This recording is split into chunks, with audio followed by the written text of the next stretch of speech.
Scaloni কি ভয় পেয়ে ফরমেশন বদলাচ্ছেন, নাকি ইংল্যান্ডের জন্য এমন এক ফাঁদ তৈরি করছেন যেটা কেউ এখনো বুঝতেই পারেনি? বিশ্বকাপ সেমিফাইনালের আগে আর্জেন্টিনা শিবির থেকে এসেছে বড় খবর। লিওনেল স্কালোনি পরিচিত সিস্টেম বদলানোর কথা ভাবছেন, কিন্তু কেন?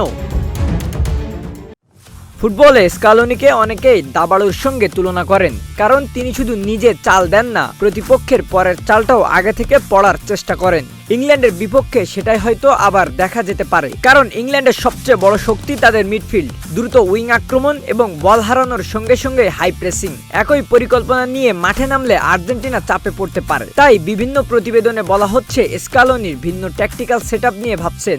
যদিও এখনো আনুষ্ঠানিকভাবে কিছুই নিশ্চিত করা হয়নি কি হতে পারে সেই পরিবর্তন। হতে পারে মিডফিল্ডে বাড়তি একজন খেলোয়াড় রেখে ম্যাচের নিয়ন্ত্রণ নিজের হাতে নেওয়ার চেষ্টা, আবার ডিফেন্সকে আরো শক্ত করতে 3 সেন্টার ব্যাকের পরিকল্পনাও আসতে পারে, অথবা দ্রুত কাউন্টার অ্যাটাকের জন্য আক্রমণ ভাগে পরিবর্তন। এটাই স্কালোনির স্টাইল। প্রতিপক্ষ অনুযায়ী পরিকল্পনা বদলানো তার জন্য নতুন কিছু নয়। এখন প্রশ্ন একটাই, এই ট্যাকটিক্যাল চমক কি ইংল্যান্ডকে থামিয়ে আর্জেন্টিনাকে ফাইনালে নিয়ে যাবে, নাকি থমাস টুখেল স্কালোনির পরিকল্পনা ভেস্তে দেবে?